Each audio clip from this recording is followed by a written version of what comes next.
Hi everyone! I'm hoping to do a few videos about orchestra pieces that you may not know because they're not played so often, but that I think are absolutely fantastic and will be really enriching if you take the time to get to know them. So today I thought we'd take a quick tour through Robert Schumann's Second Symphony. You may know that Schumann struggled with severe mental illness for much of his life, and eventually he died in an asylum. It was a really sad end to an incredible creative life. The Second Symphony was written at a time when Schumann's mental health was really in a bad state. He himself said that he thought listeners would be able to tell how troubled he'd been when he was writing it, at least until they hear the triumphant last movement. I didn't know the background of the symphony when I first heard this piece, and actually I thought it was one of the most courageous, inspiring, upbeat pieces I'd heard. Maybe not consistently upbeat, but there's a lot of really joyous music in it, though it does have a really yearning but stunningly beautiful slow movement. In any case, this is a piece where we can really fruitfully ask that old question: do the circumstances of an artistic creator's life influence the work that we know today, or does that matter? Do the circumstances matter on the work that we know now? I'll leave you to ponder that as you get to know this piece, but I think this is a really interesting test case for that question. Schumann wrote to his good friend Felix Mendelssohn in 1845, "Drums and trumpets in C have been blaring in my head. I have no idea what will come of it." I imagine that this became the fanfare that links three of the four movements together, and it begins the distantly serene introduction to this first movement. Let's hear a little bit of that now.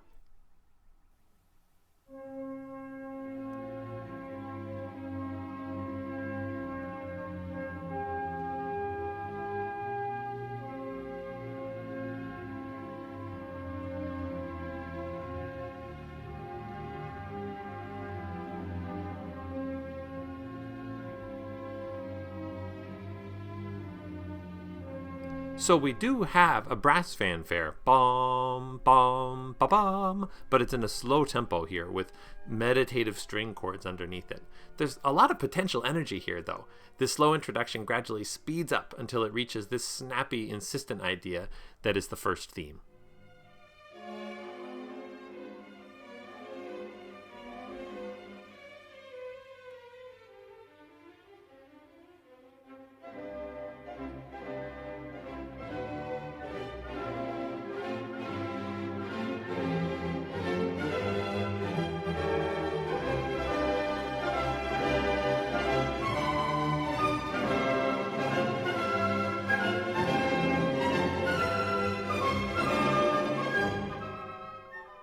The first movement is basically in sonata form, but the fanfares come back to bookend the movement, and we'll see that Schumann has an even bigger scheme in place that lasts beyond just one movement. He's going to unite all of the movements of this piece with different motives in complex ways, and it's one of the great innovations that people like Schumann were having around this time in the 1840s. How can we make a symphony not just four different movements, but can kind of follow the lead of Beethoven in his Ninth Symphony and really interconnect those movements in some kind of meaningful way, but often really a way that's not on the surface.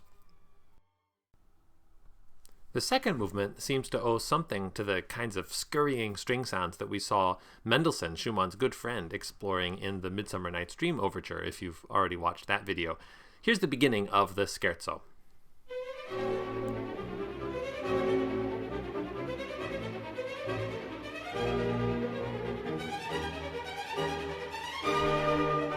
This is a scherzo with two trio sections, that is, two contrasting, more lyrical sections that come between recurrences of the scherzo idea.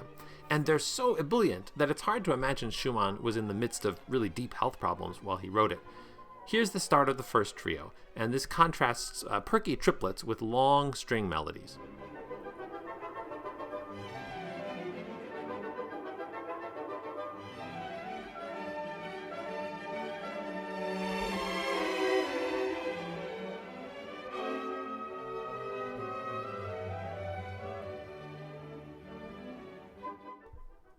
Now, in the classical era, you'd have pretty strict boundaries between the scherzo section, the main section of the movement, and the trio, this contrasting, often more lyrical section.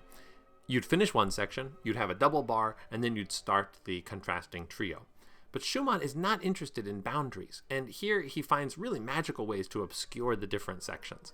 He plays with our expectations at the end of the first trio as these triplets from that section hesitate, they teeter on the edge, and then they accelerate back into the 16th that started the movement, and voila, we're back in the scherzo.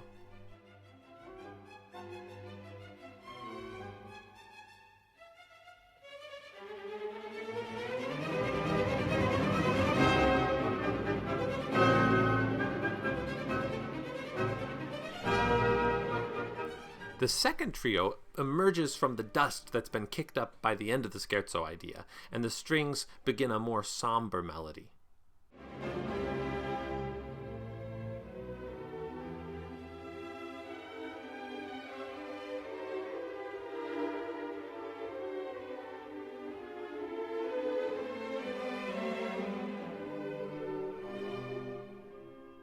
But those 16th notes from the scherzo won't let themselves be forgotten, and Schumann again obscures the boundary between the two sections with this transition.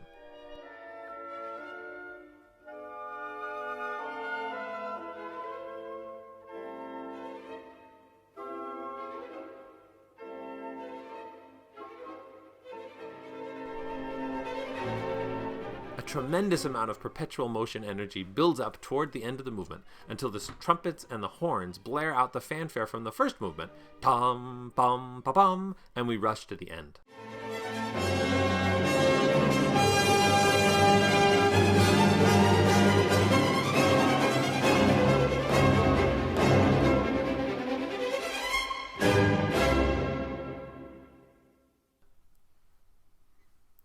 The third movement is in C minor. It's the only movement in a minor key in this symphony, and it begins with a really yearning song for the violins with a pulsing viola accompaniment. This melody is filled with leaps of sixths and sevenths, these big stretches that always seem to fall back and not quite take flight.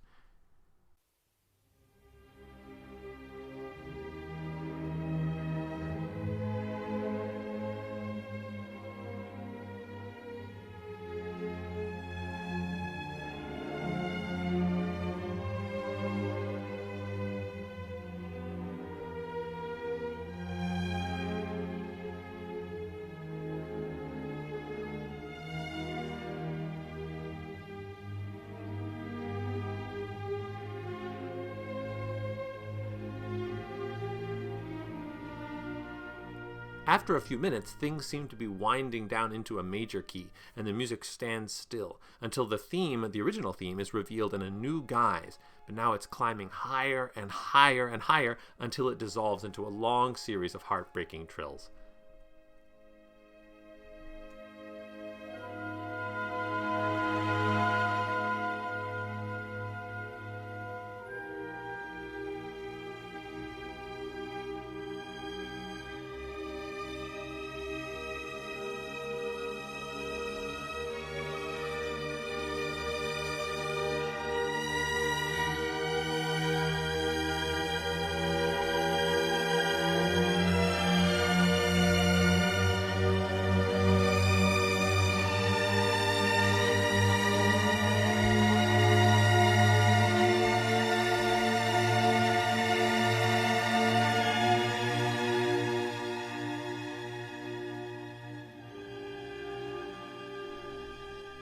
I hope you'll listen to the whole symphony, but if you're short on time, this third movement alone is well worth the price of admission. The last movement seems to go back to the high spirits of the first and the second movements, with one of these great Schumann sequences that never seems to run out of energy.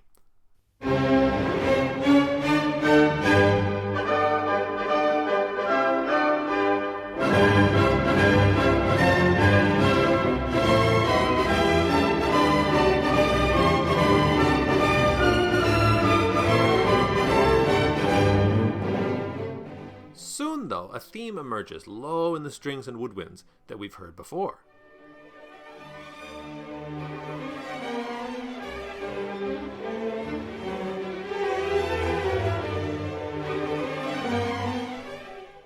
This is the third movement theme, at least the start of it. Remember, that movement started. And now in the bass line here in this movement, we've got.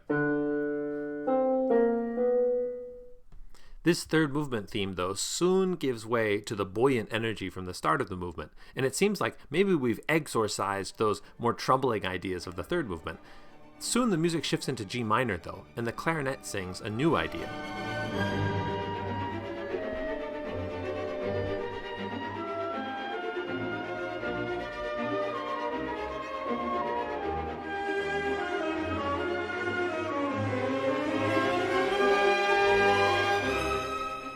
Or is it a new idea? Actually, it's the theme from the third movement, but upside down. So the third movement was... and now we've got... the intervals are changed a little bit, but it's definitely still recognizable. This idea takes over, and it seems like the movement is doomed to end in C minor. Maybe this symphony will be the opposite of Beethoven's Fifth Symphony. Instead of moving from C minor struggle to C major victory, maybe here the third movement is going to pull us down into a minor key. Everything stops, there's a grand pause, and then the oboe has a new idea entirely.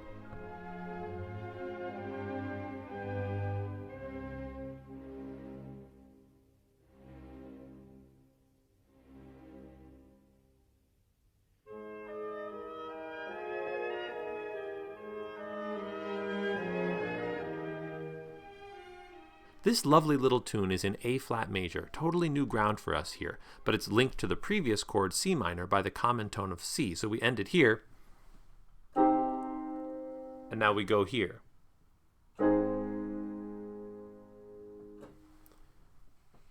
This melody was one that Schumann dearly loved, and he actually used it in several different pieces. But it's not his tune, it's Beethoven's.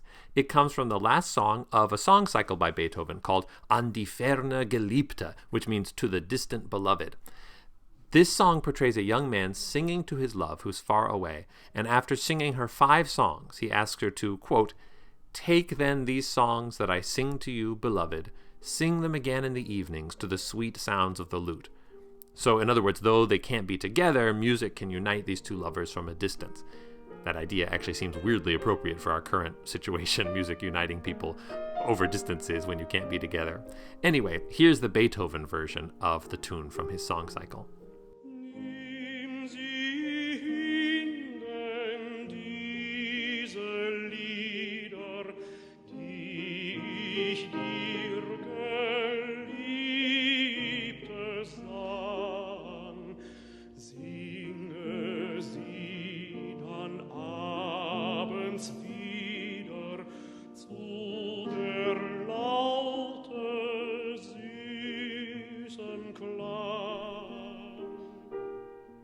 Schumann spins out his version of the tune so that it finally makes its way back to C major, and the distant beloved theme is united with the fanfare from the very beginning of the piece,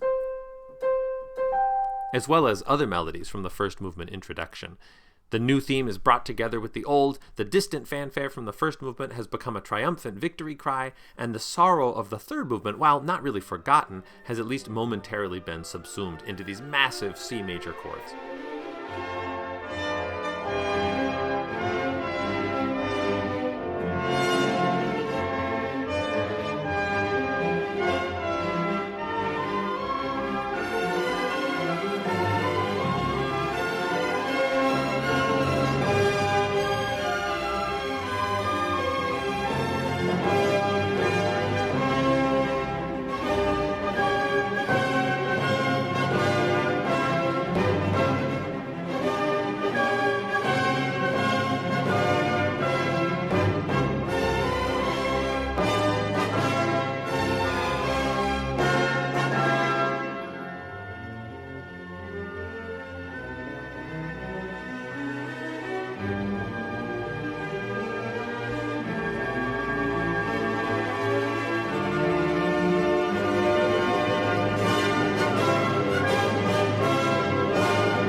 Well, I hope this at least gives you a little taste of Schumann's Second Symphony, and I'd encourage you to listen to the whole thing. I'm linking to some recommended recordings in the video description section down below, so you can check those out.